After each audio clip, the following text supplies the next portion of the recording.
Gel से ले आने वाला प्रभु यीशु मसीह के पवित्र नाम में सब पवित्र लोगों को मसीह करता हूं। लवकरात लवकर येणाऱ्या प्रभू येशू ख्रिस्ताच्या अति पवित्र नावामध्ये सर्वांना ख्रिस्ती अभिवादन। प्रभु का अनुग्रह है कि प्रभु ने आज भी प्रभु का पवित्र उपस्थिति में आने के लिए प्रभु ने हम पर कृपा किया। आणि देवाची खूप मोठी कृपा आहे की आजही त्याच्या पवित्र उपस्थितीमध्ये येण्याकरता प्रभूने आपल्यावर कृपा केली। एक एक दिन प्रभु की उपस्थिति में आना बिल्कुल प्रभु का कृपा है। आणि एक एक दिवस प्रभूच्या उपस्थितीमध्ये येणं खरोखर देवाची कृपा आहे। आपको एक बात मैं याद दिलाना चाहता हूँ। आणि एक गोष्ट मी तुम्हाला आठवण करून देऊ इच्छितो। आप लोग दूध लेता है, दाल पकाते हो, बर्तन में दूध लेता है क्या?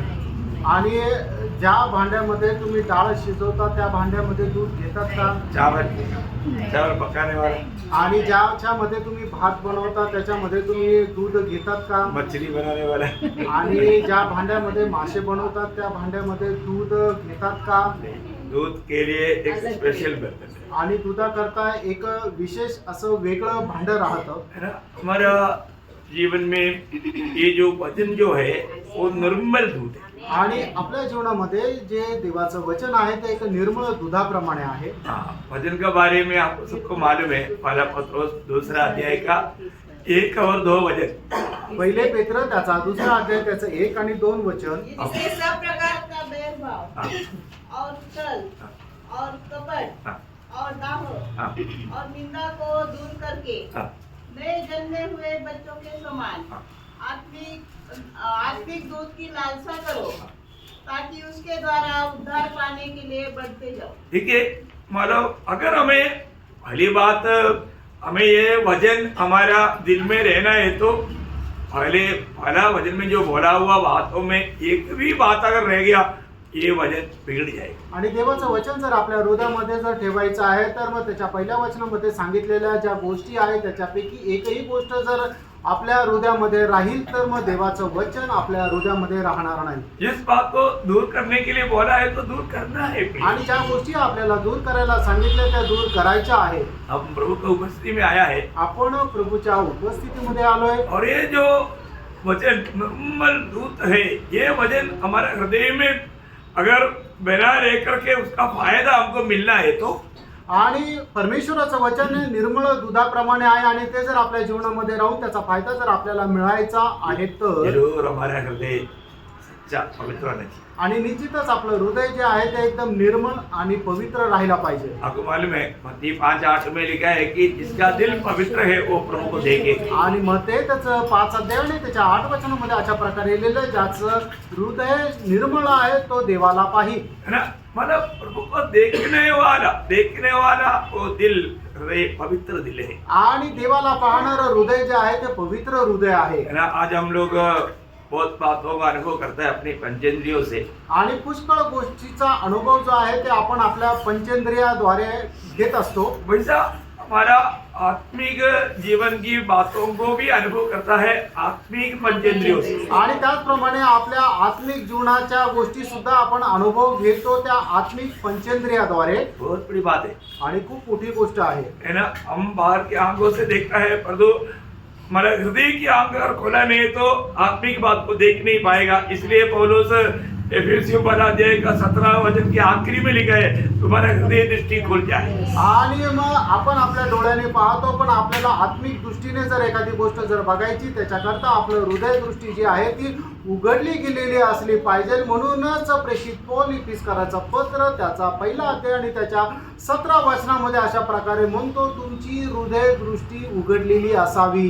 हमारा हृदय दृष्टि नहीं खुला है तो हम प्रभु को देख नहीं सकते। आणि प्रेरणो आपली हृदय दृष्टी जर उघडलेली नसेल तर आपण प्रभूला नाही पाहू शकणार। हमारा पितृ मनुष्य की कान अगर नहीं खोला है तो आत्मा मंडली से क्या कहता है वो सुनने ही सकता करके सातों मंडली के दूध में प्रभु का वचन करता। आणि आपले आत्मिक कान जर उघडलेले नसतील तर आत्मा मंडळास काय म्हणत आहे जे 7ही मंडळांना प्रभू म्हणतोय ते आपण नाही ऐकू शकणार। मंडली को देने वाला संदेश सुनने के लिए हमारा कान खुला होना चाहिए। आणि मंडळी करता दिला जाणारा संदेश जो आहे तो ऐकण्याकरता आपले कान उघडे राहायला पाहिजे। प्रभु बनाए करके चक्कर जाने वाला जीव स्वादिष्ट होना मतलब 34 वचन संहिता का 8 वचन में लिखा है। आणि प्रभूला चाकून अनुभव अनुभव घेऊन पहा की तो किती चांगला आहे. ते स्तोत्र 34 त्याच्या 8 वचनामध्ये दिलेलं आहे. मेरे का अर्थ माना प्रभु हमारा आत्मिक अंगों अगर नहीं खोला, अगर सही प्रकार का अनुभव में नहीं है तो सही प्रकार हम आत्मिक जीवन में बढ़ोतरी नहीं पा सकते. आणि मग प्रभूने आपले जे आत्मिक अवयव उघडले नाही तर मग आपण आत्मिक जीवनामध्ये योग्य प्रकारे वाढू शकणार नाही. हाँ, तो मतलब बहुत आत्मिक गहरी बात है, हम लोग कल भी बांटा था. आणि खूप आत्मिक गहन गोष्टी कालही आपण सांगितल्या होत्या. जो हम इससे पहले भी सुना था, ऐसा बहुत बात हमें प्रभु ने आत्मा में स्पष्ट करके दिया. आणि याच्या अगोदर ज्या आपण ऐकल्या नव्हत्या अशा पुष्कळ गोष्टी प्रभूने आपल्याला आत्म्यामध्ये प्रकट करून दिल्या. आज ये क्लास क्लोज करने की इच्छा है और उसका बीच में एक छोटा सवाल कल आया था. मतलब श्वेत सिंहासन के सामने जब आएगा, कायम से लेकर के आए हुआ सारा दुष्ट लोग आएगा. आणि श्वेत सिंहासनासमोर कायनापासून सर्व प्रकारचे दुष्ट लोक ते समोर येतील. हाँ, मतलब उसमें उस समय से लेकर के व्यवस्था का युग में जो पाव में मर गया है, मतलब इसका बाद कृपा युग में जो प्रभु पर विश्वास नहीं किया ऐसा मर गया, और माला महाक्लेश का दिनों में जो भी मसीह विरोधी के साथ जो कार्य किया वो लोग सब मरने के बाद में वो लोग आएगा. और इसके बाद में मतलब 1000 साल का राज के समय में तक जो लोग मतलब 1000 साल के राज्य में जो शैतान को छोड़ने के बाद में जो भरमाया जाता है वो लोग सब मारा जाने के बाद में वो लोग भी श्वेत सिंहासन के सामने आएगा. आणि मग श्वेत सिंहासनासमोर कोण कोण येईल तर कायनापासून ज्यांनी ज्यांनी पापामध्ये जीवन जगून पापामध्ये मेले ते सर्व लोक त्या श्वेत सिंहासनासमोर राहतील. तर व्यवस्थेच्या युगामध्ये जे लोक मेले पापामध्ये मेले ते सुद्धा त्या श्वेत सिंहासनासमोर राहतील. कृपा युगामध्ये सुद्धा जे पापामध्ये मेले की ज्यांनी प्रभूचा स्वीकार केला नाही ते सुद्धा श्वेत सिंहासनासमोर राहतील. आणि महाक्लेशाच्या काळामध्ये जे सैतानासोबत मिळून यहूद्यांचा छळ केला ते सुद्धा श्वेत सिंहासनासमोर राहतील. आणि 1000 वर्षाच्या राज्यामध्ये एक त्या ठिकाणी राहिल्यानंतर सैतान जसं त्या लोकांना भरमावेल ते फसवे जाणारे लोक सुद्धा श्वेत सिंहासनासमोर राहतील. मतलब आपको बाकी सिंहासनों के सामने की बात आपको याद है करके मैं आशा करता हूँ. आणि मग इतर सिंहासनासमोर होणाऱ्या गोष्टी तुम्हाला ठाऊक आहे अशी मी आशा धरतो. मतलब हर एक बात अगर आपको कोई भी अगर ऐसा डाउट रहेगा तो आप जरूर पूछना. आणि कुठल्या प्रकारची शंका असेल तर निश्चित तुम्ही विचारा. आपको मतलब टोटल के लिए भी और एक बात बोल देंगे ऐसी बात. आणि एक सर्व मिळून सुद्धा एक गोष्ट एकदा मी तुम्हाला सांगेल, काय हरकत नाही. जब हमने देखा जब दूत ने जब मेमने का दुल्हन को जब दिखाया, आणि दूताने ज्या वेळेला त्या कोकऱ्याची वधू दाखवली, हमने जो कल नया यरूशलेम के बारे में देखा आणि नवीन यरूशलेम संबंधाने काल आपण पाहिलं, तो वो बात आपको क्लियर हो गया ना. आणि ती गोष्ट तुम्हाला स्पष्ट झाली ना. मतलब नया यरूशलेम को दिखाया, बोला ये मेमने का दुल्हन. आणि नवीन यरूशलेमला दाखवलं आणि सांगितलं ही कोकऱ्याची वधू आहे. वास्तव में ऐसे अभी नॉर्मल नीति में लोग क्या समझता, अरे शहर कैसा मानव दुल्हन मिल सकता. आणि सर्वसाधारण रीतीने लोक काय म्हणतील की अरे एखादं शहर त्या कोकऱ्याची वधू कस काय होईल. लेकिन वहां पर शहर दिखता है क्या? आणि त्या ठिकाणी शहर दिसत आहे का? शहर नहीं दिखता. आणि शहर नाही दिसत. क्यों नहीं दिखता? का नाही दिसत? क्योंकि स्वच्छ स्फटिक है, मानव सोने का बनाया हुआ है और वो कांच के जैसा है. बोले का अर्थ कांच के जैसा, कांच एक दीवार बनकर रहेगा तो वो दीवार करके नहीं दिखता ना, उसके अंदर का दिखता. आणि ते चोख्या सोन्याचं आहे आणि एवढं ते शुद्ध आहे की ते काचेप्रमाणे पारदर्शक आहे. काच जर एक भिंत म्हणून जरी राहिली तरी आपल्याला त्याच्या पलीकडचं सगळं दिसतं ना, तसं हे नवीन यरूशलेम राहणार आहे. बोले का मानो ये दुनिया का सोना जैसे नहीं, आणि जगाचं जे सोनं आहे तसं नाही राहणार, स्वर्ग का सोना है. आणि ते स्वर्गाचं सोनं आहे. मतलब एकदम मतलब उधर कोई रुकावट नहीं, सड़क उधर रहने वाले लोगों को ही दिखता है. आणि तिथं काही अडचण नाहीये, तिथं राहणारे लोक सगळे दिसतात. हाँ, मतलब नया यरूशलेम बोलेगा तो सच में प्रभु का कांधा है, दुल्हन है, पत्नी है, उसी को ही वहां पर दिखता। आणि नवीन यरूशलेम म्हटलं तर खरोखर ती पोखऱ्याची वधू आहे, ती मंडळी आहे आणि तिलाच आपण तिथे पाहू शकतो. कितना अद्भुत बात है ना, आणि केवढी अद्भुत गोष्ट आहे ना. है ना। अभी मैं उस नया यरूशलेम के अंदर क्या क्या है वो बात बता रहा। आणि नवीन यरूशलेम मध्ये काय काय ती गोष्ट मी सांगू इच्छितो. मतलब अभी उसके अंदर रहने वाला कौन है, आणि त्याच्यामध्ये राहणारा कोण आहे, है ना। इसका एक सही प्रकाश हमको मिलना चाहिए। आणि त्याचा एक खरा प्रकाश आपल्याला मिळाला पाहिजे. अब रेवलेशन उसका प्रकाश वाक्य 22 अध्याय का 15 वचन पढ़े। प्रगटीकरण त्याचा 22 अध्याय त्याचं पहिलं वचन फिर वाचा. उसने मुझे बिलोर की सी झलकती हुई जीवन के जल की नदी दिखाई, हाँ, तो परमेश्वर और मेमने के सिंहासन से निकलकर हाँ, उस नगर की सड़क के बीचों बीच बहती थी. हाँ। देखिए यहाँ पर आप लोग ध्यान से सब लोग प्रार्थना के साथ रहना, सब लोग सुना है, आणि सगळ्यांनी ऐकलं ना. वापस देखना पड़ा। फिर उसने मुझे हाँ, बिलोर की सी झलकती हुई हाँ, जीवन के जल की नदी दिखाई, हाँ, जो परमेश्वर और मेमने के सिंहासन से निकलकर हाँ, उस नगर की सड़क के बीचों बीच बहती थी. हाँ। अभी आप देखिए यहाँ पर त्रिएक परमेश्वर को हमें दिखता है। आणि या ठिकाणी आपण त्रिएक परमेश्वराला पाहू शकतो. यहाँ पर पिता और पुत्र सिंहासन में बैठे हुए हैं। आणि या ठिकाणी पिता आणि पुत्र सिंहासनावर बसलेले आहेत. बराबर समझ में आया।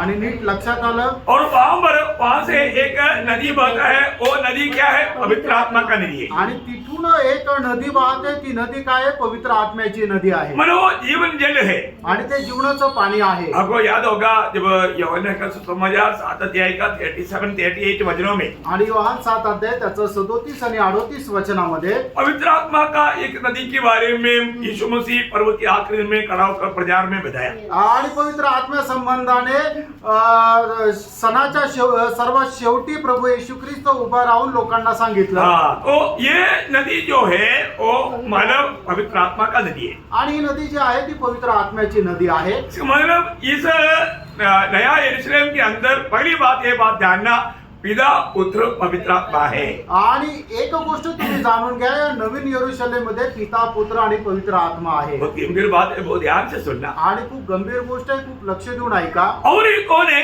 अजून एक कोण आहे, मंडली है। आणि मंडळी आहे.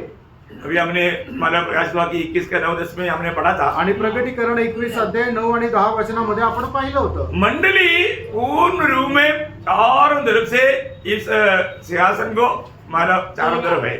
आणि मंडळी जी आहे त्या सिंहासनाच्या चहू बाजूनी आहे. इसलिए दुनिया से जो देखने वालों को मंडली दिखता, आणि म्हणून जग जे पाहते त्यांना मंडळी दिसते. परंतु मंडली प्रभु का वो सिंहासन की चारों तरफ है। आणि मंडळी जे आहे ते प्रभूच्या सिंहासनाच्या चहू बाजूनी आहे. ये आप मानव प्रकाशित वाक्य 4 अध्याय में भी मानव प्रभु का सिंहासन की चारों तरफ 24 नाजिनों का सिंहासन आपने देखा।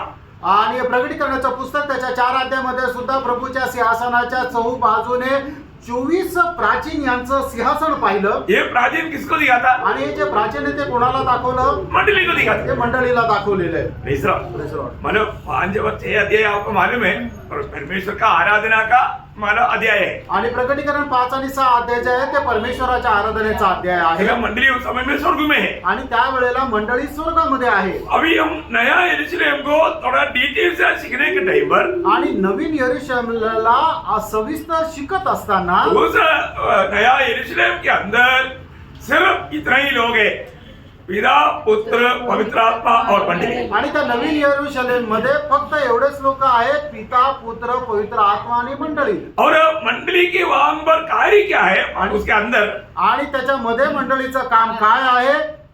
आराधना. हम लोग मतलब पदवी में हम परमेश्वर का संतान है, आणि पदामध्ये आपण देवाचे पुत्र आहोत. परंतु सेवा में हम प्रभु का दास है। आणि सेवेमध्ये आपण प्रभूचे दास आहोत. ये दोनों याद रखना। आणि या दोन्ही गोष्टी लक्षात ठेवा. हमें पदवी में हम प्रभु का संतान है, आणि पदवीमध्ये आपण प्रभूचे पुत्र आहोत. परंतु वहां पर सेवकाई में हम प्रभु का दास लोग हैं। आणि त्या सेवेमध्ये आपण प्रभूचे दास आहोत. तो वहां पर क्या होगा? आणि त्या ठिकाणी काय होईल? हम हमेशा प्रभु की आराधना करेंगे। आणि नेहमी आपण प्रभूची आराधना करू. आपको मालूम है, कोई भी सृष्टि प्रभु का चेहरा देख नहीं सकता, आणि कुठलीही सृष्टी प्रभूचा चेहरा पाहू शकत परंतु नाही. यहाँ पर मंडली प्रभु का चेहरा देखकर आराधना करेंगे। आणि या ठिकाणी मंडळी जे आहे ते प्रभूचा चेहरा पाहून त्याची आराधना करते. उसी 22 अध्याय का 3-4 वचन। आणि प्रकटीकरण 22 अध्याय त्याचं 3 आणि 4 वचन. श्राप न होगा, परमेश्वर और मेमने का सिंहासन उस नगर में होगा हाँ। और उसके दास उसकी सेवा करेंगे। हाँ। वे उनका मुंह सेवा करेगा बोलेगा तो आराधना करेंगे। हाँ। वे उनका मुंह देखेंगे देखा, प्रभु का मुंह देखेंगे। और उनका नाम उनके माथे पर लिखा हुआ होगा। हाँ, बहुत बड़ी बात क्या है कि हम प्रभु को देख करके प्रभु की आराधना करें। आणि महत्वपूर्ण गोष्ट काय आहे की आपण प्रभूला पाहून प्रभूची आराधना करू और इतना ही नहीं, साथ ही साथ हमको राज्य भी है। आणि त्याच्यासोबत आपल्याला राज्य सुद्धा आहे हम हमेशा के राजा है आणि आपण निरंतरचे राजा आहोत है ना। उसका 5 वचन आणि त्याचं 22 अध्याय त्याचं 5 वचन फिर रात न होगी हाँ। और उन्हें दिवस और सूर्य के उजाले की आवश्यकता न होगी, हाँ। क्योंकि प्रभु परमेश्वर उन्हें उजाला देगा हाँ। और वे युगानुयुग राज्य करेंगे। हाँ, मानो मंडली युगान युग प्रभु के साथ राज्य भी करेगा। आणि मंडळी जी आहे ती युगानुयुग प्रभू सोबत राज्य सुद्धा करेल। अभी बाकी अनंत काल का बड़े बड़े प्रोग्राम के बारे में अभी हमको मतलब प्रकाशित करके नहीं मिला। आणि अनंत कालचे जे काय प्रोग्राम आहे त्या सर्व गोष्टी आपल्याला प्रकाशित करून नाही मिळाल्या, लेकिन मंडली हमेशा का राजा है। आणि मंडळी जी आहे ती निरंतरची राजा आहे बहुत बड़ा पदवी है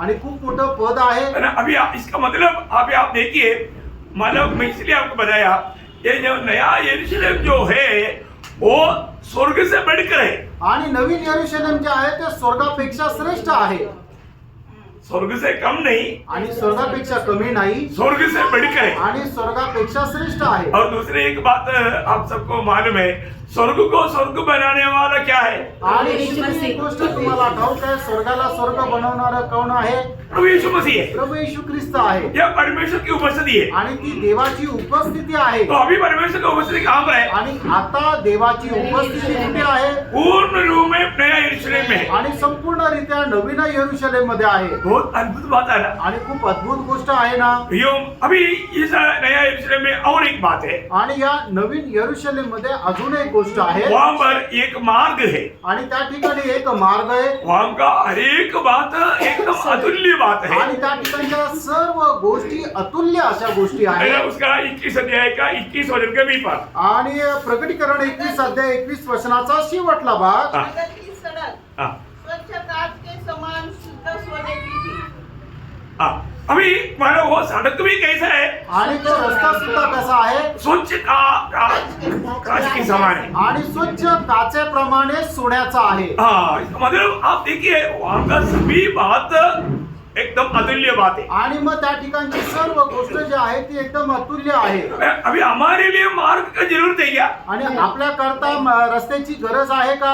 पवित्र लोगों को, हम लोग जो पुनरुत्थान पाया हुआ हम लोगों को मानव मार्ग का कोई जरूरत नहीं। आणि पुनरुत्थान प्राप्त झालेल्या आपण जे पवित्र लोक आहेत त्यांना रस्त्याची गरज नाही। फिर किसके लिए है? आणि मग तो कोणा करता आहे? ये नया यरूशलेम की बाहर रहने वाला लोगों को आने के लिए और प्रभु को मिलने के लिए। आणि नवीन यरूशलेमच्या बाहेर राहणारे जे लोक आहेत त्यांना येण्याकरता आणि प्रभूला भेटण्याकरता तो रस्ता आहे। अभी आपने देखा इस मार्ग को 2 भाग करके विभाजित करता है, मतलब एक नदी। आणि या रस्त्याला 2 भागामध्ये विभाजन करणारे एक आहे नदी। बहुत ध्यान से सुनना है, लक्ष देऊन ऐका। मतलब ये नदी क्या करता, ये मार्ग को 2 भाग करता आणि ही नदी काय करते? त्या रस्त्याला 2 भाग करते। है ना। उसका मतलब 21 वचन वापस उसको पढ़िए। त्याचं 21 वचन पुन्हा एकदा वाचा। 12 फाटक 12 मोतियों के थे। हाँ। एक एक फाटक एक एक मोती का बना था। नगर की सड़क स्वच्छ कांच के समान शुद्ध सोने की थी। हाँ। 2 में 22 का 2। नहीं, 22 अध्याय का पहला वचन। फिर उसने मुझे लोटी सी झलकती हुई जीवन की जल की नदी दिखाई, हाँ। जो परमेश्वर और मेमने के सिंहासन से निकलकर हाँ। उस नगर के सड़क के बीचों बीच बहती थी। हाँ, बीचों बीच बहती है, मतलब सड़क के बीचों बीच बहता है, मतलब ये सड़क को 2 भाग कर देता। आणि प्रकटीकरण त्याचा 22 अध्याय त्याचे 1 आणि 2 वचनामध्ये लिहिलेले आहे की तिथून एक पवित्र नदी वाहते की त्या रस्त्याला 2 भागामध्ये विभाजित करते। हाँ, और वो नदी के किनारे में क्या रहता? आणि त्या नदीच्या किनाऱ्यावर काय राहतं? जीवन का वृक्ष रहता। आणि जीवनाचे झाड राहतं। देखो बहुत बड़ी बात है। उसका दूसरा वचन वापस पढ़ना। आणि त्याचं दुसरं वचन पुन्हा एकदा वाचा। नगर की सड़क के बीचों बीच बहती थी। हाँ। नदी के इस पार और उस पार हाँ। जीवन का वृक्ष था। हाँ। उसमें 12 प्रकार के फल लगते थे। हाँ। और वह खाने फलता था। आप देखो प्रियो, है ना, मतलब आज हम लोग ये दुनिया में इस रीति में कैसे सोच सकता। आणि आता आपण या जगामध्ये राहत असताना अशा प्रकारे कस काय विचार करू शकतो? मतलब ये अभी अभी हम लोग समझ के अनुसार 1 महीना में मतलब इसमें आप लाया, आणि आपल्या बुद्धीच्या अनुसार एका महिन्यामध्ये त्याला सफरचंद आलं, दूसरे महीने में चिकू आया, आणि दुसऱ्या महिन्यामध्ये त्याला चिक्कू आला, मतलब तीसरा महीना में मतलब ऑरेंज आया, आणि तिसऱ्या महिन्यामध्ये संत्री आले. ये अपना समझने के लिए इसे इशारा दे रहा हूँ, आणि समजण्याकरता तुम्हाला सांगत आहे. परंतु ऐसा नहीं, बहुत प्रकार का मतलब फ्रूट आते रहेगा. आणि खूप चांगले चांगले फळं त्या झाडाला येत राहतील. अभी आप देखिए, मतलब अभी हम लोगों को कोई खाने का जरूरत नहीं, आणि आपल्याला खाण्याची गरज नाहीये, लेकिन प्रभु ने इसमें रहने वाला विजयी लोगों को ये वायदा दिया था. आणि याच्यामध्ये राहणारे जे विजय लोक आहे प्रभूने त्यांना अभिवचन दिलं होतं. आपको मालूम है, एदन वाटिका में जीवन का वृक्ष था, आणि एदन बागेमध्ये जीवनाचं झाड होतं, लेकिन उस समय में उन लोगों ने वो जीवन का वृक्ष से फल नहीं खाया. आणि मग त्या वेळेला त्या लोकांनी जीवनाच्या झाडापासून फळ नाही खाल्लं, भले बुरे का ज्ञान का वृक्ष का फल खा करके दोषी ठहरा. आणि चांगल्या आणि वाईटाचं ज्ञान होणाऱ्या झाडाचं फळ खाऊन ते दोषी झाले. इसके बाद में वो लोग हाथ बढ़ा करके जीवन का वृक्ष का फल खा सकता था, आणि त्याच्यानंतर ते आपला हात पुढे करून जीवनाच्या झाडाचं फळ ते खाऊ शकत होते, लेकिन प्रभु ने अवसर नहीं दिया. आणि प्रभूने त्यांना संधी दिली नाही. मानव क्यों नहीं अवसर दिया? आणि ती संधी का दिली नाही? है? अगर आप सोचो, अगर वो पापी अवस्था में वो फल तोड़कर खाया होता तो क्या होता? आणि पापी अवस्थेमध्ये त्यांनी ते फळ खाऊन तोडून खाल्लं असतं तर काय झालं असतं? हाँ, बोलने का अर्थ, पहली बात, मानव उनको बुढ़ापा आएगा. आणि पहिली गोष्ट त्यांना म्हातारपण येईल. बुढ़ापा आने के बाद में, अभी आजकल आपको मालूम है, बूढ़ा होने के बाद में रोज होता है कि मारना अच्छा है. आणि म्हातारं झाल्यानंतर लोकांना असं वाटतं की मेलेलं चांगलं आहे, पर तू मरेगा नहीं, आणि तो मरणार नाही, क्योंकि जीवन का वृक्ष का फल खा लिया. कारण जीवनाच्या झाडाचं फळ खाल्लं. जीवन का वृक्ष का फल खा लिया तो फिर मृत्यु आने का सवाल ही नहीं. आणि जीवनाच्या झाडाचं फळ खाल्लं तर मरण येण्याचा प्रश्नच नाही. इसको मालूम, नरक में जाने से भी भयंकर अवस्था है. आणि मग ती नरकामध्ये जाण्यापेक्षाही भयंकर अवस्था आहे. इसलिए प्रभु ने वहां पर कहा है कि अभी ये हाथ बढ़ाकर जीवन का वृक्ष का फल ना खाए. आणि म्हणून त्या ठिकाणी परमेश्वर अशा प्रकारे म्हणतो की यांनी आपला हात पुढे करून जीवनाच्या झाडापासून ते फळ खाऊ नये. है, इसलिए उनको बाहर किया, तुरंत उसी दिन में उसको बाहर किया. आणि म्हणून त्याच दिवशी त्यांना त्या बागेमधून बाहेर काढलं. आपको याद है ना, उत्पत्ति उसका 3 अध्याय का 24 वचन में लिखा है. आणि उत्पत्ती 3 अध्याय त्याच्या 24 वचनामध्ये लिहिलंय. तो बोलने का अर्थ, वहां पर उनको भी एक आने का मौका नहीं मिला, आणि त्यांना सुद्धा हे झाडाचं फळ खाण्याची संधी नाही मिळाली. परंतु मंडली जीवन में प्रभु ने वायदा दिया. आणि मंडळी जीवनामध्ये प्रभूने हे अभिवचन दिलं. है ना, आपको मालूम है, जब एफेसुस का मंडली को जब संदेश देने के आखिरी में उसका 7 वचन में लिखा है, 2-7 में, आणि इफिसकाराचा पत्र नाही, मंडळीला प्रकाश ज्यावेळेला वाक्य. संदेश देत असताना त्या ठिकाणी प्रकटीकरणाचं पुस्तक त्याचा 2 अध्याय त्याच्या 7 वचनाच्या शेवटी असं लिहिलंय. जो दे पाए, हाँ, मैं उसे उस जीवन के पेड़ में से जो परमेश्वर के स्वर्गलोक में है हाँ. फल खाने दूंगा. देखा, मतलब वहां पर हमें फल खाने के लिए देगा. आणि त्या ठिकाणी आपल्याला फळ खाण्याकरता भेटेल. अभी वो फल खाए ना खाए तो भी हम लोग आनंद जीवन में है. आणि आपण ते फळ खावो किंवा न खावो तरी आपण सार्वकालिक जीवनात आहे.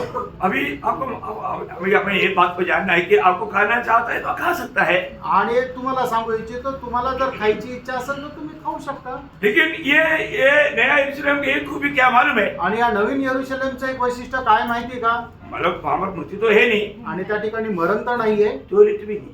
आणि त्या ठिकाणी टॉयलेट पण नाहीये. क्या समझे? काय समजलं? मतलब अगर आप हर महीना में हर फल खाते जाएगा तो भी आपको टॉयलेट जाना नहीं पड़ेगा. आणि प्रत्येक महिन्यामध्ये प्रत्येक फळ जरी तुम्ही खाल्लं तरी तुम्हाला टॉयलेटला जाण्याची गरज नाही पडणार. बहुत आनंद की बात है. आणि खूप अद्भुत गोष्ट आहे ना. मतलब अभी नॉर्मल दीदी में खाना खाता है तो जाना पड़ेगा ना, पर वहां पर ऐसा भी अवस्था नहीं. आणि साधारण रीतीने तुम्ही जेवण करता तर मग तुम्हाला जावं लागतं ना, पण त्या ठिकाणी अशी अवस्था नाही राहणार. तो ये नया यरूशलेम में रहने वाला उस पेड़ का मतलब पत्ता ये जो प्रभु को मिलने के लिए आने वाला जाति के लोग ले सकता है। आणि नवीन यरूशलेम मध्ये येणारे जे पानं आहे ते जातीचे लोक जे नवीन यरूशलेम मध्ये येतात ते घेऊ शकतात। हाँ, वो लोगों को पता खाने से क्या मिलेगा? आणि त्या लोकांना पानं खाल्ल्यानंतर काय भेटेल? मतलब उनका जवानी में हमेशा बना रहने के लिए वो साथ देगा। आणि त्यांना तारुण्यपणामध्ये राहण्याकरता ते सहाय्य करेल। मतलब हमारा ऐसे लिखा है उसका 22 अध्याय का दूसरा वचन का भी पाठ। आणि प्रकटीकरण 22 अध्याय दुसऱ्या वचनाचा शेवटला भाग। और उस वृक्ष के पत्तों से हाँ जाति जाति के लोग चंगे होते हैं। हाँ, एक्चुअली चंगे होते हैं। उसका ओरिजिनल भाषा में उनका मतलब सामर्थ्य के लिए अच्छा है, मतलब वो जवानी की अनुभव में बना रहने के लिए वो अच्छा है। आणि त्यांच्या तारुण्यपणाच्या अवस्थेमध्ये राहण्याकरता ते चांगलं आहे। मैं आपको बताया कि मतलब ये जो नया यरूशलेम की बाहर मतलब ये मतलब नया पृथ्वी में कुछ लोग रहेगा। आणि नवीन यरूशलेमच्या बाहेर पृथ्वीवर काही लोक राहतील। वो लोगों में जन्म होगा परंतु मृत्यु नहीं होगा। आणि त्या लोकांचा जन्म होईल पण मरण येणार नाही। हाँ, बहुत हम लोग 1000 साल के राज्य के बाद अलग है। आणि 1000 वर्षाच्या राज्याची गोष्ट वेगळी आहे। उसमें इसमें आप लोग मतलब मिक्स नहीं होना। आणि त्याच्यामध्ये आणि या सर्वकालिक जीवनामध्ये तुम्ही मिक्स करू नका। 1000 साल का राज्य के टाइम पर भी लोगों को बीमारी वाला नहीं, हमारा अंधा नहीं, लंगड़ा नहीं, मला अपंग नाही, ऐसा ये बात हमने सीखा। आणि 1000 वर्षाच्या राज्यामध्ये राहणाऱ्या लोकांना कुठल्या प्रकारचा आजार पण नाही राहणार, कोणी अपंग नाही राहणार, हे गोष्टी आपण शिकल्या। हाँ, वो 1000 साल की बात है। आणि त्या 1000 वर्षाच्या गोष्टी आहे। मतलब अभी जो बोल रहा है ये नया आकाश और नया पृथ्वी की बात है। आणि आता जे सांगत आहे ते नवीन आकाश आणि नवीन पृथ्वीची गोष्ट आहे। पुराना आकाश पुराना पृथ्वी ये सारे बात सब बदल गया। आणि जुना आकाश जुनी पृथ्वी हे सगळं काही बदललं। ये सब अभी नया बनाया गया। आणि हे सगळं काही आता नवीन बनवण्यात आलं। अभी ये हमेशा स्थिर रहेगा। आणि आता हे निरंतर करता स्थिर राहील। अभी ये बदलेगा नहीं। आता हे बदलणार नाही। ये हमेशा अनंत काल तक बना रहेगा। आणि अनंत कालापर्यंत हे स्थिर राहील। हाँ, तो इसका मतलब क्या है कि इसमें रहने वाले लोग मतलब नया यरूशलेम की अंदर और बाहर रहने वाले लोग हैं। आणि याच्यामध्ये राहणारे जे लोक आहेत ते नवीन यरूशलेमच्या आतमध्ये आणि बाहेर राहणारे लोक आहेत। अंदर रहने वाला त्रिएक परमेश्वर और मंडली, आणि आतमध्ये राहणारे त्रिएक परमेश्वर आणि मंडळी आहे। और कोई भी अंदर नहीं। आणि त्याच्या व्यतिरिक्त कोणी आतमध्ये नाही। लेकिन बाकी लोग जो है मतलब बाकी लोगों में लोगों के ऊपर राज करने वाला राजा लोग भी रहता। आणि मग इतर लोकांवर राज्य करणारे राजे लोक पण राहतील। उस मतलब उधर कौन आएगा?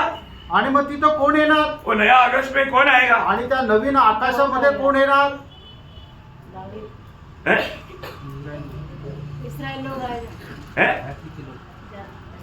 नहीं है ना। ये नया आकाश नया पृथ्वी, वो नया पृथ्वी में जो सादा लोग रहेगा ना वो कौन लोग है? जो शैतान के भरमाया में नहीं भरमाया गया Correct। वो लोग वहाँ पे आएगा। हाँ, देखा वो ही लोग है। मतलब वहां पर ये जो 1000 साल के राज्य के बाद में मतलब आप लोग अच्छा समझ करके आगे बढ़ रहे हैं कि नहीं, ये बात समझने के लिए पूछा, क्योंकि कभी कभी एक आधा सवाल बहुत अच्छा रहता है और लोगों को संदेह भी आएगा ना कि यहाँ पर लोग कहाँ से आए।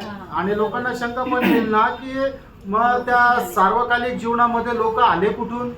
हाँ, ये जो नया पृथ्वी में आने वाले लोग 1000 साल की मतलब राज्य के बाद में थोड़ा समय के लिए जब शैतान और उनको दूतों को जब छोड़ देता है, आणि 1000 वर्षाचा राज्य झाल्यानंतर थोड्या वेळाकरता शैतान आणि त्याच्या दूतांना ज्या वेळेला सोडून देण्यात येतं, उसमें मैक्सिमम लोगों को बड़ी आराम से शैतान भरमाएगा। आणि त्या वेळेला जास्तीत जास्त लोकांना शैतान खूप आरामशीर फसवेल। और पवित्र लोगों के खिलाफ में बहुत लोग बोलेगा तो बहुत थोड़ा, मतलब प्रभु से दिल से लिपटा हुआ लोग बहुत कम रहेगा। आणि प्रभूशी एकदम हृदयाने जकडून राहणारे लोक खूप कमी राहतील।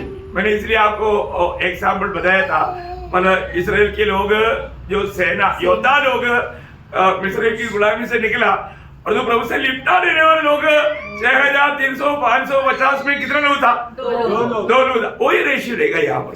आणि मग इस्रायलामधून निघालेल्या लोकांची संख्या 6,03,550 होती. पण मग जे शेवटपर्यंत प्रभूशी जडून राहिले आणि त्या वचनदत्त देशामध्ये पोहोचले ते लोकांची संख्या किती होती? 2. और मतलब ये लोग मतलब संख्या वहां पर नहीं दिया है, आणि त्या ठिकाणी ते किती लोक राहतील ही संख्या नाही दिलेली आहे और तो बहुत थोड़ी है. आणि ते खूप कमी राहतील. अभी आपको मालूम है जीवन की मार्ग पाने वाला थोड़ा है करके नॉर्मल नीति में प्रभु ने एक संदेश दिया. आणि जीवनाचा मार्ग प्राप्त करणारे खूप थोडकेच आहे असं प्रभूने सर्वसाधारण रीतीने संदेश दिला. अभी भी अगर भरमाने वाला काम होगा तो आज ये कृपा युग में भी बहुत लोग आराम से भरमाए जाएंगे. आणि अजूनही फसवण्याचं कार्य जर असेल तर मग या कृपा युगामध्ये खूप लोक आरामशीर फसले जातील. क्योंकि सही रीति में प्रभु का भय मान करके प्रभु से लिपटने वाले लोग बहुत कम मिले. आणि खरोखर योग्य प्रकारे प्रभूचं भय धरून प्रभूला जपडून राहणारे लोक खूप कमी आहे. मतलब अभी भी अगर छोटा कुछ बात आ गया तो लोग प्रभु को छोड़ करके मतलब उसके वश में जाएंगे. आणि अजूनही काही छोट्या छोट्या गोष्टी आली तर लोक प्रभूला सोडून सैतानाच्या अधीन होतील. ये सब अभी मतलब अनंतता में हम देखने जा रहे हैं. आणि या सर्व गोष्टी सार्वकालिक जीवनामध्ये आपण पाहायला जाणार आहोत. लेकिन यहाँ पर एक बात जानना, वो लोग उस नया मृत्यु में रहने वाले लोगों में बढ़ोतरी रहेगा लेकिन कभी भी मृत्यु नहीं आएगा. आणि त्या वेळेला पृथ्वीवर राहणारे जे लोक आहेत ते मुलांना जन्म देतील पण त्याच्यापैकी कोणीही मरणार नाही. उनका आयु कितना रहेगा? आणि त्यांचं आयुष्य किती राहील? 1000 नहीं, 1000 नाही, लाखों नहीं, लाख नाही, करोड़ों नहीं, युगानुयुग है. आणि युगानुयुग त्यांचं आयुष्य राहील. फिर आप कई बात सोच सकता है आणि मग तुम्ही काही विचार करू शकता. है ना. अगर ऐसे रहेगा तो फिर लोग आबादी, आणि मग असं जर राहिलं तर मग जनसंख्या किती राहील? देखो मतलब पहली बात अब मैं आपको बताया वो नया पृथ्वी में समुद्र नहीं, आणि नवीन पृथ्वीमध्ये समुद्र नाही. Praise the Lord. और पूरा दुनिया एदन वाटिका जैसा है. आणि संपूर्ण जग एदेन बागेप्रमाणे आहे. और आपको मालूम है आज का जैसा लोगों का वो जो मतलब शारीरिक इच्छा अभिलाषा वाला उस समय के लोगों में नहीं रहेगा. आणि मग आज जसं लोकांच्या शरीरामध्ये अभिलाषा आणि वासना राहते तसं त्या लोकांच्या शरीरामध्ये राहणार नाही. सब लोग आत्मा से भरा हुआ है, आणि सर्व लोक आत्म्याने भरलेले आहे कम्प्लीटली आत्मा की कंट्रोल में है. आणि संपूर्णरित्या आत्म्याच्या नियंत्रणामध्ये आहे. मतलब ऐसा एक भी व्यक्ति नहीं मतलब जो आत्मा से आत्मा ना हो या मतलब एक सच्चा पवित्र यहाँ पर आने वाला बिल्कुल प्रभु का भय मानने वाला और आत्मा से भरा हुआ लोग ही रहेगा. आणि याच्यामध्ये प्रवेश करणारे लोक हे आत्म्याने भरलेले आणि प्रभूचं भय धरणारेच राहतील. और उनकी बढ़ोतरी जैसे होगा वहां पर उस समय में उनके लिए राजा भी नियुक्त किया जाएगा. आणि मग त्यांची जशी जशी वाढ होईल तसं तसं त्यांच्याकरता राजा सुद्धा निवडले जातील. तो उनको राज करने के लिए कोई दिक्कत नहीं. आणि मग त्यांच्यावर राज्य करण्याकरता काही अडचण नाही. हम लोग अभी भावना भी नहीं कर सकता ऐसा राज वहां पर रहेगा. आपण कल्पनाही करू शकत नाही अशा प्रकारचं राज्य त्या ठिकाणी राहील. क्योंकि हर बात में प्रभु का एक अनोखा उपस्थिति मतलब ये लोग भी अनुभव कर पाए. आणि प्रत्येक गोष्टीमध्ये प्रभूची एक उपस्थिती हे लोक अनुभव करू शकतील. बहुत बयान से बाहर है आणि वर्णनाच्या पलीकडे आहे. ओके. तो अभी मैंने इसके अंदर कौन कौन आ सकता है उसका बारे में मैं आपको बताता हूँ. आणि याच्यामध्ये कोण कोण येऊ शकतं याच्या संबंधाने मी तुम्हाला सांगतो. मतलब उसका 21 का 24 वचन. आणि प्रकटीकरण 21 अध्याय त्याचं 24 वचन. जाति जाति के लोग हाँ उसकी ज्योति में चले फिरेंगे हाँ और पृथ्वी के राजा अपने अपने तेज का सामान उसमें लाएंगे. हाँ. देखिए वहां पर ये बात तो बहुत मतलब इस समय में यहाँ पर आने वाले लोग मतलब हमें समझने के लिए लिखा है कि उस समय में प्रवेश किया हुआ लोगों में जाति जाति के लोग जो है उन लोगों की राजा लोग भी मतलब प्रभु को मतलब भेंट चढ़ाने के लिए आया करेंगे. सिर्फ राजा नहीं सारे पवित्र लोग भी आया करेगा. आणि मग त्या वेळेला जाती जातीचे लोक राहतील आणि त्यांचे राजे सुद्धा राहतील आणि मग ते सर्व लोक प्रभू करता अर्पण आणतील. और इसमें अधिकतर लोग मतलब इसराइल की 12 गोत्रों की लोग रहेंगे. आणि याच्यातून जास्त करून लोक इस्रायलाच्या 12 गोत्राचे राहतील. समय में एक छोटा सा बचाव अब्राहम के कारण प्रभु उनमें से बचा कर रखता है. आणि अब्रामामुळे प्रभू इस्रायलाचे काही अंश जे आहे ते वाचून ठेवतो. क्योंकि वहां का एक खास खूबी क्या मालूम है. आणि त्या ठिकाणचं एक विशेष वैशिष्ट्य काय माहिती का? मतलब वहां पर उसका हमारे 21 अध्याय का 24 वचन वापस पढ़ना। आणि प्रगटीकरण 21 अध्याय 24 वचन पुन्हा एकदा वाचा. जाति जाति के लोग हाँ उसकी ज्योति में चले फिरेंगे हाँ और पृथ्वी के राजा अपने अपने तेज का सामान उसमें लाएंगे। हाँ उसके फाटक दिन को कभी बंद न होंगे। हाँ दिन वहां पर रात है ही नहीं, आणि त्या ठिकाणी रात्र नाहीच आहे. मतलब वहां पर बहुत भयंकर फाटक है, आणि त्या ठिकाणी भयंकर असं फाटक आहे. मतलब वो फाटक के बारे में हम लोग देखेंगे, आणि त्या फाटका संबंधाने आपण पाहू. परंतु हम लोग यहाँ पर क्या देखते हैं ना, मतलब उस फाटक का खूबी हम लोग जानना बहुत अच्छी बात है आणि त्या फाटकाचं वैशिष्ट्य जाणणं खूप चांगलं आहे. है ना। उसका 21 अध्याय का 18 वचन, आणि प्रगटीकरण 21 अध्याय 18 वचन. उसकी शहर sorry, फाटक नहीं, दीवार, भिंत, बिंद कोट. दीवार हा, म्हणजे जी भिंत आहे, कोट आहे, त्याला म्हटलेलं आहे. उसकी शहरपना यशब की बनी थी। उसका शहरपना मतलब दीवार। हाँ, दीवार भी कैसा बना हुआ है, यशब की यशब की, मतलब यशब बोलेगा तो ये एक बहुत बड़ा मतलब मोती का ये है, उसमें से किरण या तेज या रोशनी बहते रहता। आणि यशब हा एक मोती आहे की ज्याच्यातून सूर्यकिरण आरपार जाऊ शकतात. एकदम श्वेत किरण। आणि एकदम पांढऱ्या शुभ्र अशी किरण. अभी इसका हाइट कितना है, आणि मग तिची भिंत आहे, तिची उंची किती आहे. उसका 21 अध्याय है, उसका 17 वचन पढ़ना। आणि प्रगटीकरण 21 अध्याय 17 वचन. उसने उसकी शहरपना को मनुष्य के अर्थात स्वर्गदूत के नाप से नापा हाँ तो 144 हाथ की निकली। हाँ, तो 144 हाथ बोलेगा तो 216 फीट। आणि 144 हात म्हटलं म्हणजे 216 फूट. मतलब आपको नाप मालूम है ना, एक हाथ बोलेगा तो मतलब 1.25 फीट है। आणि एक हात म्हटलं म्हणजे 1.25 फूट आहोत. हाँ मालूम है ना। तो ऐसे देखेगा तो 216 फीट हाइट, आणि 216 फूट त्याची उंची राहील. मीटर में बोलेगा तो 72 मीटर हाइट। आणि मीटर मध्ये सांगितलं तर 72 मीटर त्याची उंची. हाँ, तो अभी इसको ये चारों तरफ का ये दीवार में उसका कितना द्वार है, आणि या चौबाजूने असणारी जी भिंत आहे तिचे दरवाजे किती आहेत. उसका 21 अध्याय का 12 वचन। आणि प्रगटीकरण 21 अध्याय त्याचं 12 वचन. उसकी शहरपना बड़ी ऊंची थी हाँ और उसके 12 फाटक और 12 फाटकों पर 12 स्वर्गदूत थे। फाटक भी द्वार है ना। हाँ, फाटक आणि दरवाजा. हाँ, मतलब 12 फाटक है, आणि 12 दरवाजे.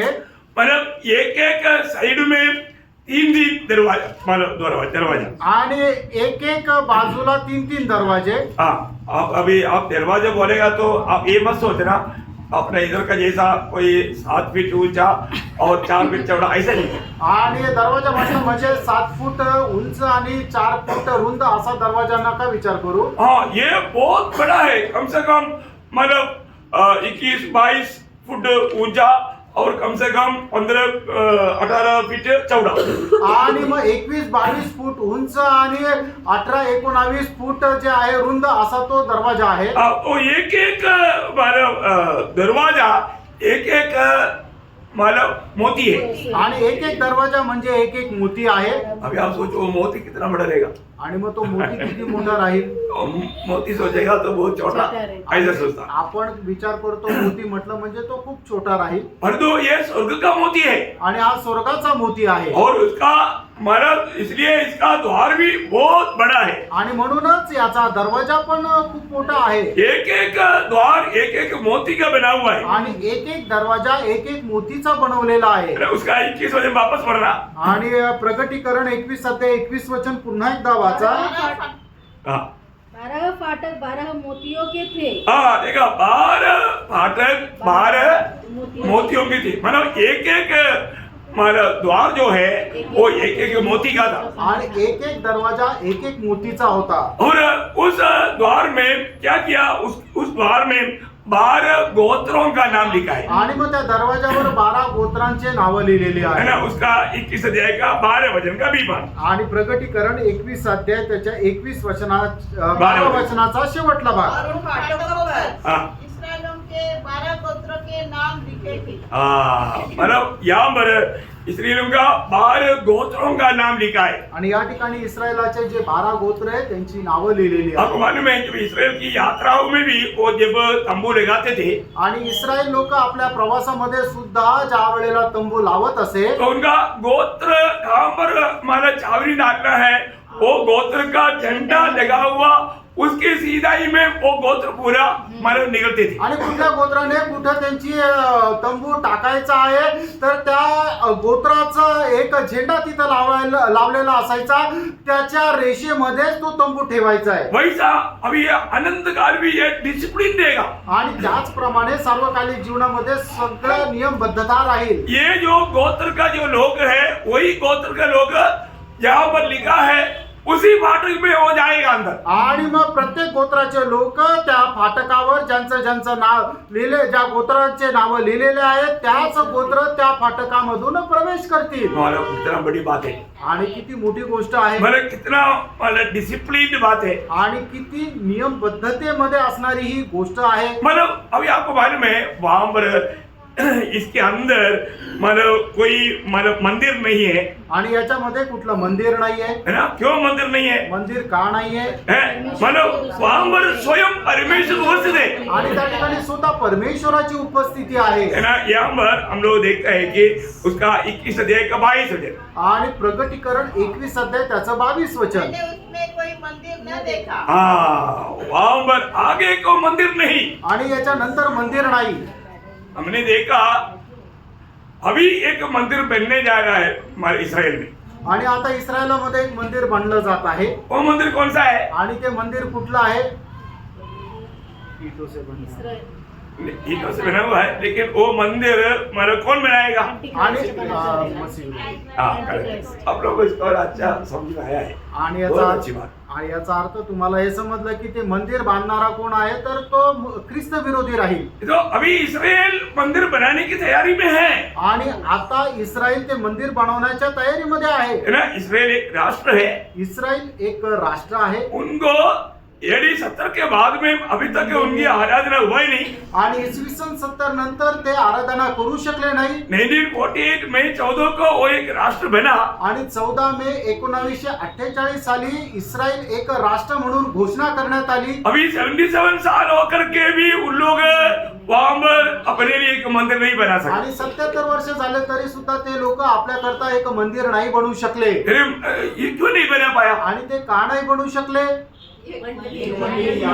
Very good. एक ही समय में 2 मंदिर नहीं देगा। आणि एकाच वेळेला 2 मंदिर नाही राहणार.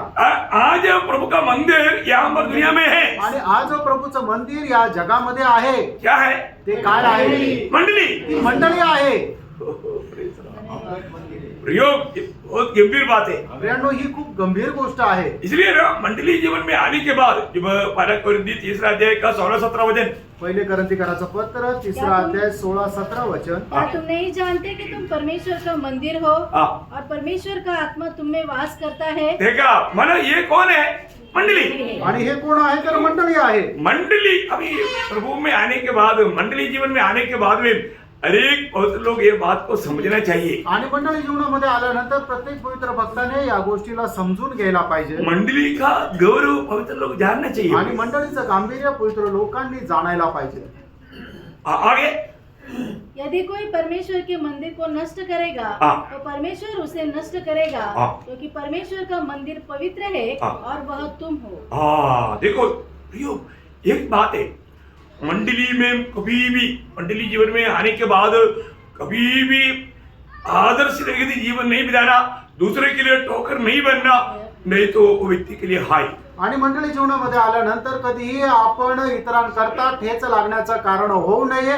एक आदर्शमय जीवन आपण जगायला पाहिजे, नाहीतर त्या मनुष्याचा धिक्कार राहील. मतलब अगर आप उदार, सच में उदार पाया है तो आपका जीवन बिल्कुल प्रभु के साथ जोड़ा होना चाहिए और प्रभु का गौरव करके जीवन होना चाहिए। आणि तुमचं जीवन प्रभू सोबत जर जोडलेलं आहे तर निश्चितच तुम्ही प्रभूचा गौरव करत जीवन जगायला पाहिजे। आपको हमेशा प्रभु को जीवन में प्रथम स्थान देना ही है, आणि म्हणूनच प्रत्येक गोष्टीमध्ये तुम्ही आपल्या जीवनामध्ये प्रभूला प्रथम स्थान द्यायचंच आहे, क्योंकि हमको सच्चा प्रभु का ज्ञान मिला। कारण आपल्याला खऱ्या प्रभूचं ज्ञान मिळालं। देखो दुनिया के लोग प्रभु को नहीं जानते, आणि जगाचे लोक प्रभूला नाही ओळखत, उनको प्रभु है करके मालूम, आणि एक प्रभू आहे हे त्यांना माहिती आहे, प्रभु कौन है उसको कैसे सम्मान करना चाहिए वो नहीं मालूम। आणि तो प्रभू कोण आहे आणि त्याचा कसा सन्मान करायला पाहिजे हे त्यांना माहित नाही। जब रोमियो पहला अध्याय का 21 वचन में रोम त्याचा पहिला अध्याय त्याच्या 21 वचनामध्ये, इस कारण कि परमेश्वर को जानने पर भी क्या जाना है क्या वास्तव में उन्होंने नहीं नहीं जाना, एक्चुअली जानने पर लिखा है लेकिन जाना नहीं। आणि त्यांनी खरोखर प्रभूला ओळखलं का तर नाही ओळखलं। ऐसा आज बहुत पवित्र लोगों का भी अवस्था है। आणि अशीच पुष्कळ पवित्र लोकांची अवस्था आहे। हम प्रभु को जानता है क्या? आणि खरोखर आपण प्रभूला ओळखतो का? जैसे अभी पौलुस ने कहा जिस पर मैंने विश्वास किया मैं उसको जानता हूँ। आणि जसं पौलाने सांगितलं ज्याच्यावर मी विश्वास केला त्याला मी ओळखतो। कितना जानेगा? आणि किती ओळखाल? इतना ही जानेगा। आणि थोडंसंच ओळखाल। क्यों? का? क्योंकि परमेश्वर के बारे में हम पूरा ज्ञान ले सकते हैं क्या? आणि देवा संबंधाने सर्व ज्ञान आपण घेऊ शकतो का? कभी नहीं। कधीच नाही। परमेश्वर का बात बोलेगा तो हमारा ये छोटा बुद्धि के अंदर आने वाला बात नहीं। आणि परमेश्वराच्या गोष्टी म्हटल्यानंतर हे आपल्या छोट्याशा बुद्धीमध्ये सामावणाऱ्या गोष्टी नाही। मतलब समुद्र का पानी में पूरा लेकर आता हूँ बोल के आप एक मटका लेकर जाएगा तो आणि संपूर्ण समुद्राचं पाणी मी आता घेऊन येतो आणि त्याच्याकरता एक मडकं घेऊन गेलो तर संभव है क्या? हे शक्य आहे का? आप ऐसा कितना लाखों मटका लेकर जाएगा तो भी समुद्र का पानी ऐसे कैसे रहेगा? आणि तुम्ही लाखो मडके घेऊन गेले तरी सुद्धा समुद्राचं पाणी जसंच्या तसंच राहील। लेकिन प्रभु ने उसका ज्ञान मतलब प्रभु अपने आत्मा के द्वारा हमें दिया है। आणि प्रभूने त्याचं ज्ञान त्याच्या आत्म्याच्या द्वारे आपल्याला दिलंय। लेकिन तभी भी हम एक सीमित रीति में ही समझ सकता। आणि तरी सुद्धा एक खूप कमी प्रमाणामध्येच आपण समजू शकतो। हम अनंत काल भी प्रभु को सीखने वाला है, अभी भी अनंत काल सीखने के बाद में भी हमारा ज्ञान इतना ही रहेगा। आणि अनंत कालापर्यंत आपण शिकत राहिलो तरी सुद्धा आपलं जे प्रभू संबंधाने ज्ञान आहे ते एकदम छोटंसं राहील। इसलिए मैं आपको बताना चाहता था प्रभु में आने के बाद में हमें प्रभु को जानने के प्रति उत्साह बढ़ना चाहिए। आणि म्हणून मी तुम्हाला सांगतो प्रभू मध्ये आल्यानंतर प्रभूला जाणण्याच्या पाठीमागं आपला उत्साह वाढला पाहिजे। पौलुस फिलिपियों 3:10 में बोलता है कि मैं उसको जानूं। आणि म्हणूनच प्रेषित पौल फिलिप्पीकराचं पत्र त्याचा 3रा अध्याय त्याच्या 10 वचनामध्ये असं म्हणतो की मी त्याला जाणावं। मतलब प्रभु को जानने के प्रति उनका दिल में बहुत तड़प था। आणि प्रभूला जाणण्याच्या संबंधाने त्याच्या मनामध्ये खूप मोठी उत्कंठा, खूप मोठी तळमळ होती। इसलिए मतलब जो सच्चा भक्त प्रभु के साथ ज्यादा समय बिता करके प्रभु को जानने की यत्न में रहता। आणि म्हणूनच खरा भक्त प्रभू सोबत जास्त वेळ घालवून प्रभूला जाणण्याचा प्रयत्न करत राहतो। आज आपके अंदर ऐसे तड़प है आज तुमच्यामध्ये अशी तळमळ आहे का? ना? हम उस महान परमेश्वर का संतान है। आणि त्या महान परमेश्वराचे आपण पुत्र आहोत। अभी हम क्या बनने जा रहे हैं उसका तक हमें एक बहुत बड़ा सीमित ज्ञान है। आणि आता आपण काय होणार आहोत याचं सुद्धा एक छोटंसं ज्ञान आहे। हम लोग ये जो नया यरूशलेम की बात वाले सीखा और वो नया यरूशलेम में हम रहने वाला जो अनुभव का बात हम लोग बहुत कम ही समझ सकता। आणि नवीन यरूशलेमच्या गोष्टी आपण शिकलो पण त्याच्या त्या ज्या गोष्टी आहे कितीही शिकल्या तरी सुद्धा खूप छोट्या प्रमाणामध्ये, खूप छोट्या टक्क्यामध्येच आपण ते समजू शकतो। परंतु अभी का हमारे ज्ञान में हमारा प्रभु का आगमन के बाद का ज्ञान में बहुत अंतर है। आणि आपलं आत्ताचं ज्ञान आणि प्रभूच्या आगमनानंतर आपलं ज्ञान याच्यामध्ये खूप फरक राहील। जैसे एक मुर्गी का बच्चा अंडे के अंदर जब तक रहेगा उसको बाहर का दुनिया के बारे में बहुत कम ज्ञान है। आणि जोपर्यंत एक कोंबडीचं पिल्लू अंड्याच्या आतमध्ये राहतो तोपर्यंत त्याला बाहेरच्या जगासंबंधाने काही ज्ञान राहत नाही। और वो अंडे से बाहर आ जाता आणि जसा तो अंड्यामधून बाहेर येतो आपने देखा होगा ना वो छोटा वो मुर्गी का बच्चा ना ऐसा उड़ करके भागता है इधर उधर भागता है। आणि मग ते कोंबडीचं पिल्लू असं उडत मारत इकडे तिकडे पळत राहतो उनको लगता है कि यार इतना बड़ा दुनिया, आणि मग त्याला ते समजतं की अरे एवढं मोठं जग आहे. तभी भी वो दुनिया का कितना जाना, आणि तरी सुद्धा त्याने जगाला काय किती जाणलं बहुत थोड़ा जाना। आणि खूप कमी जाणलं. ऐसा अभी हम लोग ऐसा फिलिपियों 3:21 के अनुसार हमारा दीर्घहीन देह उसकी महिमा का रूप देख के जैसा जो बनेगा,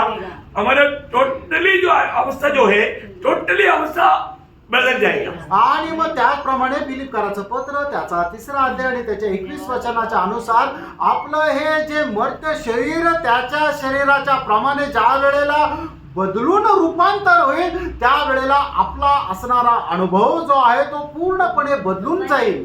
आणि केवढी अद्भुत गोष्ट आहे. हम प्रभु जैसा है वैसा हम उसको देख पाएगा। आणि हमारा पहला योगना 3:2 के अनुसार। आणि जसं प्रभू आहे तसं आपण त्याला पाहू शकू. 1 योहान 3रा अध्याय त्याच्या 2 वचनाच्या अनुसार. तभी भी हमारा प्रभु का जो समझ का जो सीमा जो है वो कम देगा। आणि तरी सुद्धा प्रभूला आपण जसं जाणलं पाहिजे ते जाणण्याची जी सीमा आहे ती खूप कमी राहील. अभी प्रभु का हमारे प्रति योजना ये अनादिकाल का प्रभु योजना है। आणि प्रभूची आपल्या संबंधाने असणारी योजना ही अनादिकालाची योजना आहे. क्योंकि प्रभु की इच्छा है कि वो मनुष्य का साथ रहे।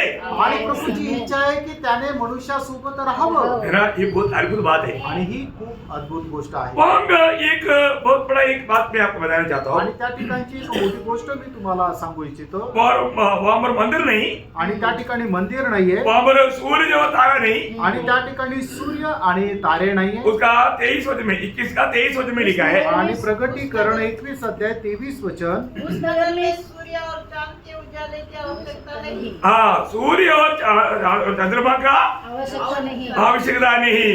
क्योंकि परमेश्वर के तेज से हाँ उसमें उजाला हो रहा है। हाँ, देखा मतलब वहां पर अभी आपको मालूम है, मतलब परमेश्वर धार्मिकता का तारा है आणि परमेश्वर हा नीतिमत्वाचा तारा आहे. और यीशु मसीह धर्म का तारा है आणि येशू ख्रिस्त हा नीतीचा तारा आहे. और माँ की उदार पाए हुए मंडली के लोग सब तारे के समान चमकने वाला है। आणि तारा प्राप्त झालेले सर्व मंडळीचे लोक ताऱ्याप्रमाणे चमकणार आहे. हमारा तेज कैसे रहेगा? आणि आपलं तेज कसं राहणार? सूर्य के समान। आणि सूर्याप्रमाणे. हमारा जो मत्ती 21 का 43 में लिखा है ना, परमेश्वर के उस समय मत्ती धर्मी त्याचा हा. 21 अध्याय त्याच्या 43 वचनामध्ये लिहिलंय. 13 से 13। 13 सॉरी तेरे का 43 में सॉरी। उस समय धर्मी अपने पिता के राज्य में हाँ। सूर्य के समान चमकेंगे। हाँ देखो, इसमें ना हम लोग सब लोग इतना तेज से चमकने वाला अवस्था है। आणि आपण सर्व लोक एवढं तेजाने चमकणारी अवस्था आहे. इसका मतलब क्या है कि याचा अर्थ काय? ये नया आकाश और नया पृथ्वी को ज्योति देने वाला त्रिएक परमेश्वर और मंडली है। आणि नवीन आकाश आणि नवीन पृथ्वी यांना प्रकाश देणारा त्रिएक परमेश्वर आणि मंडळी आहे. ये बातें हम लोग अपने ये छोटा दिमाग के अंदर ला सकेंगे आणि या गोष्टी आपण आपल्या या छोट्याशा बुद्धीमध्ये आणू शकतो का? ना? एक बड़ी अद्भुत बात है आणि खूप अद्भुत गोष्ट आहे. है ना। यहाँ पर एक मतलब बात तो मैं और आपको बताना चाहूंगा। जब 21 का 14 वचन, आणि प्रगटीकरण 21 अध्याय 14 वचन. ये टीम नगर की शहरपनाची 12 नेवे थी। शहर के शहरपना शहरपना का 12 देव था। वो देवों में किसका नाम लिखा? निन्ने के के 12 12 प्रेरितों प्रेरितों के नाम लिखे थे। 12 प्रेरितों का नाम लिखे। आणि मग ते जे शहर आहे नवीन यरूशलेम त्याचा जो पाया आहे ते 12 प्रकारचे पाये होते आणि त्याच्यामध्ये 12 जे प्रेषित आहेत त्यांची नावं होती. क्यों, कितना बड़ी बात है। आणि केवढी मोठी गोष्ट आहे. मतलब टोटली अगर आप देखेगा तो नया यरूशलेम एकदम, मतलब ये तो अभी हमको समझने लायक भाषा में लिखा है। आणि आता आपल्याला समजून यावं या भाषेमध्ये लिहिलंय. परंतु अवर्णनीय है, आणि ते अवर्णनीय आहे. शब्द नहीं ला सकते। आणि त्याला आपण शब्दाने वर्णन नाही करू शकत. और ये क्या है? ये है परमेश्वर का मनुष्य के साथ का डेरा। आणि हे आहे परमेश्वराचं मनुष्यासोबत राहणारी वस्ती. हाँ, मतलब पढ़ना उसको। फिर मैंने सिंहासन में किसी को ऊंचे शब्द से यह कहते हुए सुना, हाँ, देख परमेश्वर का डेरा परमेश्वर की डेरा मनुष्य के बीच में है। मनुष्य के बीच में है। वह उसके साथ डेरा करेगा हाँ। और वे उसके लोग होंगे हाँ। और परमेश्वर आप उनके साथ रहेगा हाँ। और उनका परमेश्वर होगा। अभी आप ये बात को भी थोड़ा सा समझने की यत्न कीजिए। आणि हे सुद्धा थोडस समजण्याचा प्रयत्न करा। अभी ये परमेश्वर का लोगों के साथ रहने वाला एक डेरा टेंट है। आणि हे परमेश्वर मनुष्यासोबत राहण्याचा एक तंबू आहे। तंबू बोलेगा तो टेम्पररी है। आणि तंबू म्हटलं म्हणजे हा निरंतरचा नाहीये, तो थोडा वेळा करता आहे। मतलब यहाँ पर हम कितने हजारों या लाखों करोड़ों साल रहेगा अपने को मालूम नहीं, आणि त्या ठिकाणी किती हजारो लाखो करोडो वर्ष राहू आपल्याला माहित नाही। लेकिन ये एक प्रयोग आपको जानना है, ये टेंट है, आणि एक शब्द प्रयोग तुम्हाला जाणून घ्यायचा आहे की हा एक तंबू आहे ये एक टेम्पररी है। आणि हे एक थोडा वेळा करता आहे। इसके बाद त्याच्यानंतर का अनंत काल, आणि त्याच्यानंतर अजून जे सार्वकालिक जीवन आहे, यहाँ तक का बात हमको समझना कठिन है। आणि इथपर्यंतच्या गोष्टी समजणं आपल्याला कठीण आहे। Praise the Lord. तो फिर अनंत काल का बात उधर जाने के बाद प्रभु सिखाएगा, आणि मग त्या अनंत काळच्या गोष्टी प्रभू तिथं गेल्यानंतर आपल्याला शिकवेल। क्योंकि अभी आपको समझने की एक सीमा में प्रभु ने यहाँ तक प्रकाश किया है। आणि आतापर्यंत आपल्याला समजून यावं या सीमेपर्यंत प्रभूने आपल्याला सांगितलंय। ये भी सही प्रकार मानो कितना लोग कितना मानो गहराई में समझा मालूम नहीं, आणि हे सुद्धा किती लोक किती गहनतेमध्ये समजले माहित नाही। परंतु प्रयोग कितना अद्भुत बात है, आणि प्रियांनो खरोखर किती अद्भुत गोष्ट है आहे ना। इस जीवन में हमारा ये छोटा सा जीवन, उस दर्शन में हमें जीवन बिताना, आणि आपलं हे छोटंसं जे आयुष्य आहे त्या दर्शनामध्ये जीवन जगा। क्योंकि हम मरने के बाद में हमें मतलब कुछ चुनौती करने के लिए बाद में मौका नहीं, आणि मेल्यानंतर कुठल्या गोष्टीची निवड करण्याची आपल्याला संधी नाही। अभी इस छोटा सा जीवन में आणि आता या छोट्याशा जीवनामध्ये हर बात में प्रभु को जिंदगी का प्रथम स्थान देते हुए, आणि प्रत्येक गोष्टीमध्ये प्रभूला प्रथम स्थान देत, प्रभु का इच्छा को अपनी इच्छा बनाते हुए, आणि प्रभूच्या इच्छेला आपली इच्छा बनवत, इस जीवन में जैसा भी मत्ती 5:9 में हम पढ़ता है, आणि जसं मध्ये 5 अध्याय त्याच्या 9 वचनामध्ये आपण पाहतो, जो शांति बनाता है वो परमेश्वर का संतान है। आणि जे शांती प्रस्थापित करतात ते देवाचे पुत्र आहे। बोलने का अर्थ हमारे ये छोटा सा जीवन में हम लोग हमारे में शांति दाता है, और हम शांति बनाने वाला है, बिगाड़ने वाला नहीं। मतलब आपको मालूम है आजकल मतलब घरों में शांति नहीं, मंडली में शांति नहीं, देश में शांति नहीं, राज्य में शांति नहीं, ऐसा अशांति में लोग डूबते जा रहे हैं। परंतु उसका बीच में हम लोग कौन है? शांति बनाने वाले। आणि आज आपण पाहतो की लोकांच्या घरामध्ये शांती नाहीये, मंडळीमध्ये शांती नाही, राज्यामध्ये शांती नाही, देशामध्ये शांती नाहीये, पण आपण कोण आहोत? तर शांती प्रस्थापित करणारे आहोत। हमें बहुत बड़ी जिम्मेदारी प्रभु ने दिया आणि है। आपल्याला खूप मोठी जबाबदारी प्रभूने दिली आहे, ये काम विश्वास योग्य होकर के हमें निभाना है। आणि हे काम विश्वास योग्य होऊन आपल्याला करायचं आहे। Praise the Lord. हमें थोड़ी ही समय के अंदर आज प्रभु आ गया तो आणि आज प्रभू आला तर हमारी ये दुनिया का कार्य खत्म हो गया, आणि या जगाचं कार्य संपून जाईल। और हम लोग हमारा कभी सोचते नहीं ऐसा कभी में प्रभु का आगमन है। आणि कधी आपण विचार करणार नाही अशा वेळेला प्रभूचं आगमन आहे। हमारा ये पीढ़ी के लोगों को कॉफी लेने की जरूरत नहीं पड़ेगा। आणि आपल्या पिढीच्या लोकांना आपल्याला कॉफी घेण्याची गरज नाही ये उड़ाने देने वाली पीढ़ी है। आणि ही उचलली जाणारी पिढी आहे। Praise the Lord. इसलिए प्रिय उस तैयारी में रहना है। आणि म्हणूनच आपण त्या तयारीत राहायचंय। तो आपको अभी मतलब आप भविष्य का बात का एक क्या बोलते हैं एक जानकारी आउटलाइन मिल गया होगा सोचता हूं। आणि भविष्याच्या गोष्टीची एक रूपरेषा तुम्हाला मिळाली असा मी विचार करतो। अभी आप में किसी को कोई डाउट है तो आप लोग जरूर पूछना। आणि कोणाला काही शंका आहे तर निश्चित विचारा। वो आपको बहुत आशीष दे, प्रभू तुम्हाला खूप आशीर्वाद देव, प्रभु को महिमा मिले। प्रभूला गौरव मिळो। आमीन। आमीन।